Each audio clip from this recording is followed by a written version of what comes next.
Boa noite a todas e todos, começando mais um Resumo com o Bernardo, o seu resumo diário de tudo o que aconteceu no Brasil e no mundo, que afeta o seu dinheiro e os seus investimentos.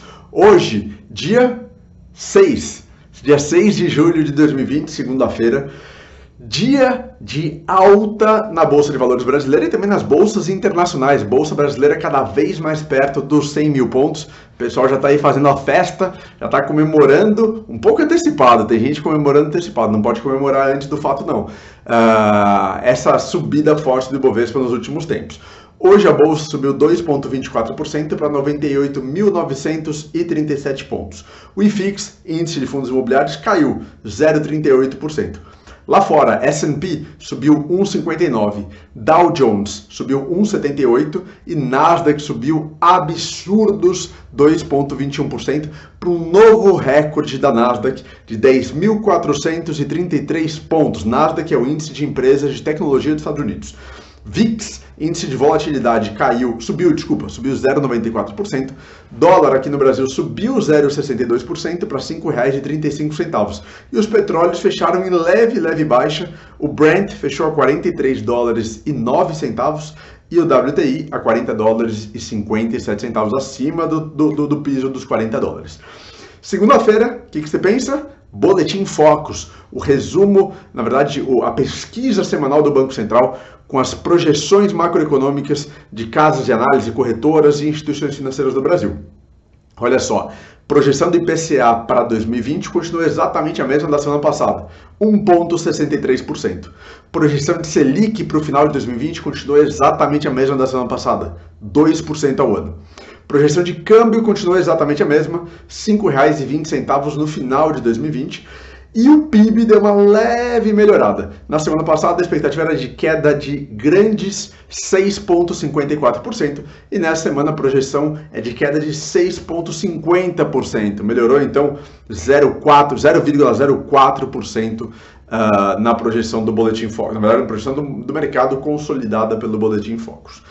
Vamos lá, Ibovespa é o maior patamar de fechamento desde o dia 5 de março de 2020. Eu lembro que no dia 6 de março, foi uma sexta-feira, quando o Ibovespa perdeu 100 mil pontos, e eu entrei ao vivo no YouTube do IAB, fiz uma live super legal, acho que quase 800 pessoas, 700 pessoas, contando para elas a importância de perder os 100 mil pontos e como aquilo era emblemático. Agora a gente está quase recuperando novamente os 100 mil pontos, fechando hoje a quase 99 mil pontos.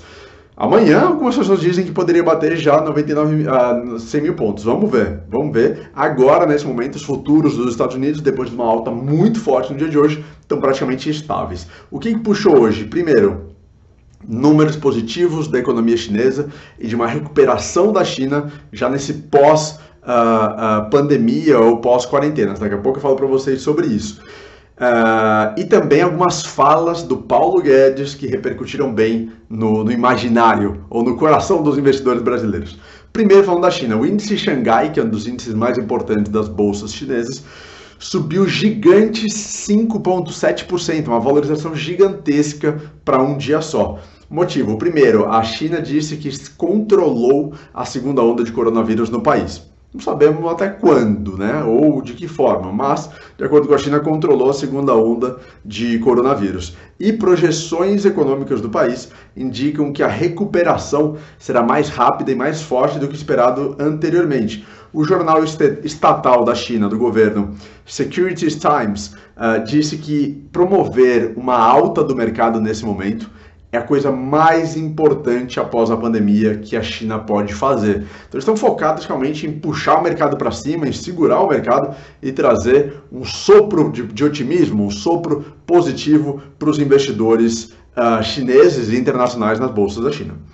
Paulo Guedes disse ontem à noite em uma entrevista na CNN duas coisas muito importantes. Primeiro, ele disse que vai fazer 4 privatizações ainda em 2020. Não disse quais serão essas empresas, nem de que forma, mas disse que serão 4 privatizações em 2020. O mercado adora privatização, que é pegar a empresa do governo e colocar na mão da iniciativa privada com mais eficiência, com mais crescimento e com possibilidade de você participar do crescimento dessas empresas e da distribuição de lucro. Então, essas 4 privatizações anunciadas pelo Guedes puxaram bastante otimismo para cima. Além disso, ele disse Aí ele não informou quais são as empresas, né? Eu falei. Além disso, ele falou sobre essa polêmica aí da tributação dos investimentos. Pois é, dos dividendos. Paulo Guedes está doido para botar a mão e criar tributo, criar imposto sobre algumas isenções que existem hoje nos investimentos. Ele já falou que quer tributar LCI, quer tributar LCA, agora falou, já tinha falado antes, mas agora veio com mais força, que quer tributar os dividendos e que a reforma tributária vai ser enviada para o Congresso Nacional em agosto. A visão do Paulo Guedes é que os dividendos, não ter nenhuma tributação nos dividendos é injusto com trabalhadores, por exemplo, que pagam 27 até 27,5% de imposto de renda sobre seus ganhos, fora outros tributos incidentes. A ideia do Paulo Guedes não é aumentar a carga tributária do Brasil, mas é diminuir de algumas empresas, então fazer uma desoneração fiscal de algumas empresas e aumentar das pessoas físicas que têm dividendos de empresas. Polêmico. Não vou deixar minha opinião aqui, ainda quero entender um pouco mais e ver mais declarações do Paulo Guedes ou até ver a reforma tributária. Num primeiro momento, isso assusta o pequeno investidor. E isso assusta até quem tem empresa, como eu no IAB, ou pessoas que recebem dividendos de empresas, porque tem uma discussão até jurídica de bitributação. E pode gerar uma guerra judicial aí para falar se isso é ou não bitributação. Bitributação é um conceito jurídico que você não pode tributar duas vezes pelo mesmo fato gerador. Você não pode sofrer duas tributações. Mas enfim, aqui pode ser um papo para a gente ter melhor depois. Vamos um pouquinho para os Estados Unidos. Hoje, o índice ou termômetro da atividade, da confiança do consumidor na economia subiu para 57,1%. É a maior alta desde fevereiro, e aí tem um forte indicativo de que as pessoas estão otimistas com a recuperação da atividade econômica nos Estados Unidos, que é muito importante. Falando de Nasdaq, desse recorde histórico no dia de hoje, a Nasdaq fechou num grande salto, numa grande valorização, recorde, como eu falei para vocês, e as principais empresas que puxaram essa alta foram as grandes empresas de tech, o FANG. O que é o FANG? É a sigla para Facebook, Apple, Amazon, Netflix e Google. É o FANG, que é F-A-A-N-G. F-A-A-N-G. É isso? Isso.